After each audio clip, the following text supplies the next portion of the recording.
What if the biggest company in its industry could be beaten? Not with more money, but with a better question.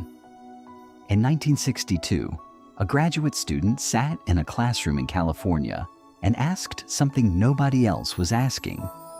Could a cheap, well-made shoe from Japan do to Germany what Japanese cameras had already done? He didn't know it yet, but that single question would end up on the feet of 1 billion people. Phil Knight grew up in Portland, Oregon, the son of a newspaperman who thought his boy needed to earn his own way. When Knight asked his father for a summer job, he was turned down flat, so he walked across town and got hired by the rival paper instead, tabulating sports scores and running the 7 miles home every morning just to stay in shape. That competitive streak carried him onto the track team at the University of Oregon, where he ran under a coach named Bill Bowerman, a man who would rather rebuild a runner's shoe by hand than accept that it was good enough. Knight was never fast. By his own admission, he was average. But something about Bowerman's obsession with shaving fractions of a second off every stride stayed with him. After graduating in 1959, Knight served a year in the Army, then enrolled at Stanford's business school. It was there, in a small business class, that an assignment changed the course of his life: argue a hypothesis about an industry. Knight chose running shoes. His question was simple: could Japanese manufacturers do to Germany's dominant shoe brands what Japanese cameras had already done to Germany's camera industry? He wrote the paper almost overnight, he got an A, and he couldn't let the idea go. After graduating from Stanford in 1962, Knight didn't just file the idea away, he got on a plane to Japan. He talked his way into the Onitsuka Tiger shoe factory, impressed executives with a confidence he only half felt, and walked out with distribution rights for the Western United States. He hadn't even started a company yet, but he already had a product. Back home, he waited months for the first samples to arrive, working as an accountant in the meantime, a job he quietly hated. When 12 pairs of Tiger shoes finally showed up in early 1964, Knight didn't hesitate. He sent 2 pairs straight to his old coach, half expecting nothing more than a courtesy nod. Instead, Bowerman called him for lunch. "Those Japanese shoes," he said, "they're pretty good. How about letting me in on the deal?" It was validation Knight hadn't dared to hope for. The man he respected most wanted in. On January 25, 1964, the 2 men shook hands over a 50-50 partnership and a modest cash injection of $1,200.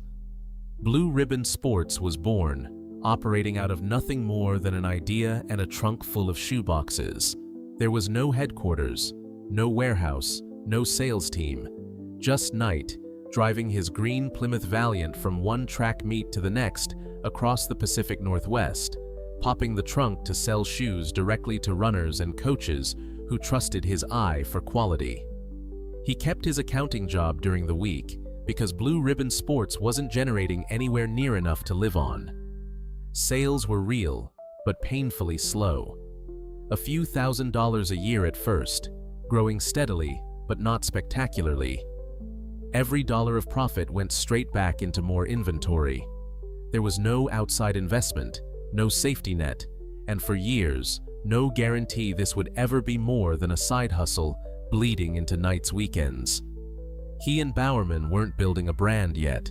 They were just trying to survive long enough to see if the idea actually worked. Looking back, Knight would later describe those years as a kind of controlled panic, always one bad shipment or one slow season away from the whole thing collapsing. By the early 1970s, the arrangement with Onitsuka Tiger, the very company that had given Knight his start, was falling apart.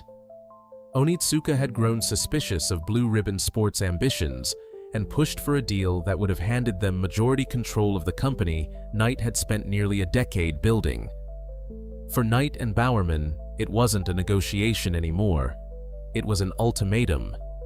They could accept and lose the company in everything but name, or they could walk away from their only supplier and build something entirely their own, with no guarantee anyone would buy it. they chose to walk away. It was the single riskiest decision either man had made, and it meant that everything that came next had to be built from scratch, on their own terms. With Onitsuka gone, Blue Ribbon Sports needed a shoe of its own, and a name to put on it. A young employee, brought on partly to help with the split, suggested naming the new brand after Nike, the Greek goddess of victory. Nike wasn't sold immediately, but the name stuck. For a logo, they turned to a graphic design student at Portland State University and paid her just $35 for a curved check mark meant to suggest motion and speed. Knight's first reaction, by his own account, was lukewarm. "I don't love it," he said, "but maybe it'll grow on me." It did. Meanwhile, Bowerman was chasing an obsession of his own: better traction without the added weight of traditional spikes. The breakthrough came, famously, at his own breakfast table. Staring at the grooved pattern in a waffle iron, he had an idea, poured melted rubber into it, and created what would become the waffle sole. A design so effective, it helped push Nike's shoe sales past $3 million within a few years, with profits doubling year after year through the rest of the decade. What had started as a side hustle selling someone else's shoes out of a car trunk was now, unmistakably, becoming a company with its own identity. Nike went public in 1980, and for a while, it looked unstoppable. Then came a threat nobody at the company had fully anticipated: Reebok. Riding the aerobics boom of the early 1980s, Reebok's soft leather shoes appealed to a market Nike had largely ignored. And by the middle of the decade, Reebok had actually overtaken Nike in sales. For a company built on performance and toughness, it was a gut punch. Nike's response would become one of the most studied bets in marketing history.